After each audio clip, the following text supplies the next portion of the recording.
Don Baldo Reina è stato nominato vescovo ausiliario di Roma. Per lunghi anni lo stesso è stato rettore del seminario arcivescovile di Agrigento. L'annuncio è arrivato oggi alle ore 12 presso la sala chiaramontana del seminario arcivescovile di Agrigento.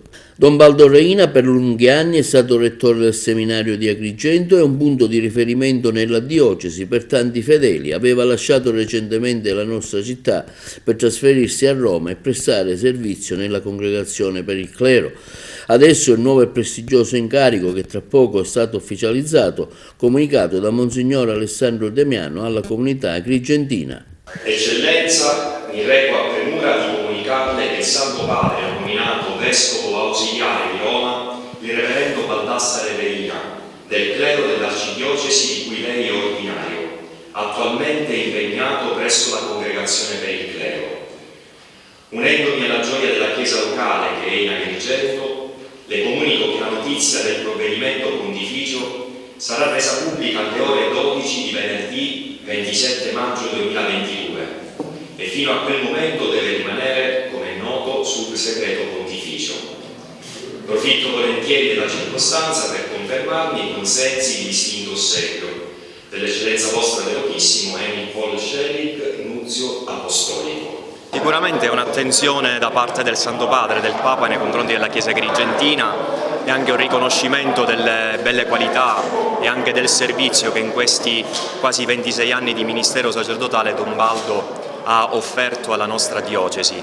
Negli ultimi 9 anni è stato rettore del seminario e ha dato anche la sua impronta, insomma, nella formazione di coloro che si sono poi inseriti nel presbiterio diocesano. Quindi è per noi una grande gioia perché, anche se è direttamente coinvolto lui, però è anche una attenzione nei confronti di tutta la Chiesa diocesana. Ecco, il lavoro dove lo svolgerà? A Roma, mi pare, no? A Roma, sì, sarà uno dei vescovi ausiliari del cardinale vicario, che è il vicario generale del Papa, in quanto vescovo di Roma. Magari un domani potrebbe anche essere nominato qui ad Agrigento, no?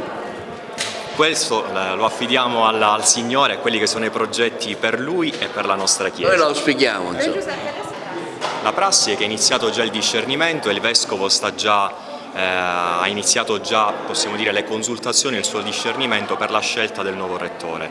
In questa fase insomma, di vacanza, da quando Don Baldo ha iniziato il suo servizio alla Congregazione per il Clero, sto reggendo io ad interim in attesa della nomina del nuovo Rettore che guiderà la comunità. Ci sono in vista anche le ordinazioni sacerdotali?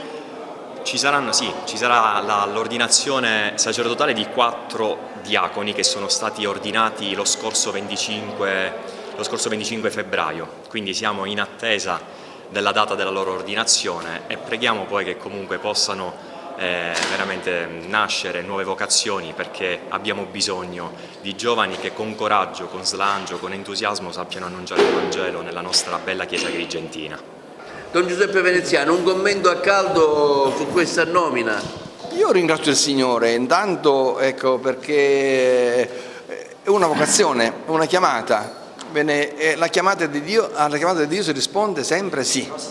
Ogni sì prepara un altro sì. Bene, e quindi questo è gratitudine al Signore prima di tutto della nostra Chiesa, al di là della persona, poi prima di tutto è il Signore che chiama, Lui che prende l'iniziativa, si serve di, però è Lui che a un certo punto sigilla con il sigillo dello Spirito. Sono contento perché ecco, io ho affidato a Don Baldo, alla Regina degli Apostoli, perché proprio oggi, vedi caso, 27, ecco, inizia la novena in preparazione al Pentecoste e quindi stanotte addirittura faremo un'altra notte di adorazione, ma non era previsto questo, cioè al di là di questo, per le vocazioni, per le famiglie, quindi ci auguriamo che ecco, questa notte sia una notte di grande grazia, di grande abbondanza di favori celesti. Bene, auguri a Don Baldo, no, auguri alla nostra Chiesa.